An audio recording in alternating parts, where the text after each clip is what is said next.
So welcome back to the channel. और जैसे जैसे मेंस अप्रोच कर रहा है, लगभग लगभग 50 दिन बचे हैं, उससे भी कम। ठीक है, तो लोगों के मन में डाउट हो रहा था, जो बच्चे मुझसे मैसेज करके पर्सनली पूछ रहे थे। ठीक है, उन्होंने मुझसे कहा कि भैया ये बता दो कि एक, और जो कमेंट्स में पूछा उन्होंने कि मेजर क्वेश्चन उनका ये था, ये बताओ कि कौन से चैप्टर कर लें इस टाइम पे जो पहले किए जाए। देखो, तो मेंस के पर्सपेक्टिव से सारे चैप्टर करना इंपॉर्टेंट है।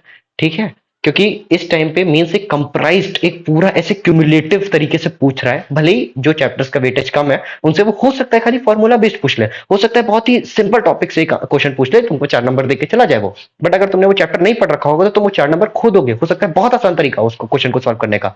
ठीक है, पढ़ना तुम्हें सब कुछ है, बट ये वीडियो मैंने इसलिए बनाई कि मैं तुमको ये बता सकूं कि स्टार्ट कहां से करना है। हो सकता है बहुत लोग ऐसे होंगे ना जिनकी मीडियोकर लेवल से कम की प्रिपरेशन होगी इस मोमेंट पे, उनके लिए ये वीडियो हेल्पफुल है। क्यों? क्योंकि नीचे मैंने टेलीग्राम लिंक दी है जिसमें मैंने 2 पीडीएफ अभी अपलोड कर रखी हैं, फिजिक्स और मैथ्स की, वेटेज वाइज चैप्टर्स की। ओके, कैसे भैया? अब देखो एग्जांपल लेते हैं, जैसे फिजिक्स उठाया मैंने। अब तुम एक बंदे हो जिसको भी पता है कि 50 दिन बाद मेरा एग्जाम है, अभी कुछ सिग्निफिकेंट प्रिपरेशन नहीं हुई है, तो तुम चाहते हो शुरू कहां से करें। अब अगर तुम नीचे से शुरू करोगे, जैसे यूनिट्स एंड डायमेंशन पहले पढ़ेंगे, फिर 1D पढ़ेंगे, फिर 2D पढ़ेंगे, फिर ऐसे करेंगे, हो सकता है उनका उतना तुम पढ़ डालो, उसमें टाइम लगेगा, बट हो सकता है उतना वेटेज ना हो उसका, हो सकता है उतने क्वेश्चन ही ना है उसमें। ठीक है, तो मैंने इस तरीके से उस वेटेज वाइज को डिवाइड किया है यूनिट्स को, कि तुमको ये पता रहे कि तुम अगर शुरू भी कर रहे हो पढ़ना तो कौन सी यूनिट तुमको पहले करनी है। जैसे फॉर एग्जांपल पहली यूनिट मैंने अगर लिख दी इलेक्ट्रोस्टैटिक मैग्नेटिज्म, फिर उसके बाद मैंने लिखी है ऑप्टिक्स, फिर उसके बाद मैंने लिखी है मतलब मैकेनिक्स, उसके बाद लिखी है मैकेनिक्स 2। इसका मतलब सबसे ज्यादा जो क्वेश्चन पूछे गए हैं पास्ट ईयर 2021, 2022 और 2019 से, ठीक है, उसमें सबसे ज्यादा जो वेटेज वाइज रहा चैप्टर का वो रहा इलेक्ट्रोस्टैटिक्स और मैग्नेटिज्म का, उससे कम में रहा ऑप्टिक्स का, उससे कम में रहा मॉडर्न फिजिक्स का। तो इस तरीके से तुम अपनी प्रिपरेशन को एक दिमाग लगा के वो कर सकते हो कि हाँ इतने कम टाइम में यार पहले दिमाग लगाते हैं, स्मार्ट स्टडी करते हैं।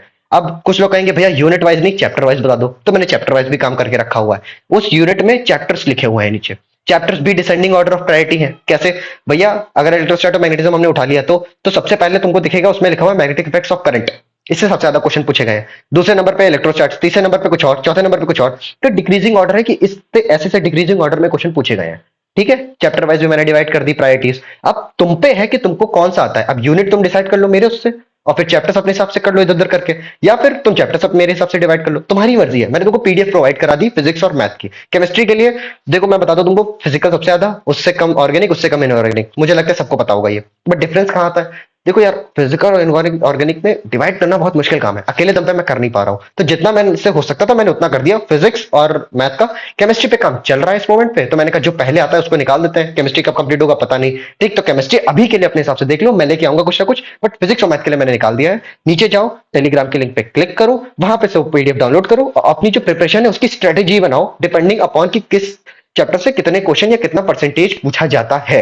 दूसरी चीज, अगर तुमको लगता है कि तुमको कोई गाइडेंस चाहिए, तुमको कोई स्ट्रेटेजिक एक मेंटोर चाहिए, ठीक है, तो तुम टेलीग्राम लिंक पे से मेरा नंबर लेके तुम मुझे पर्सनल मैसेज कर सकते हो। ओके, और I am free to help, और ये फ्री ऑफ कॉस्ट है, कोई इसमें कोई हिडन चार्ज ऐसा कुछ नहीं है, तुम आके आराम से पूछ लो बड़े भैया मान के।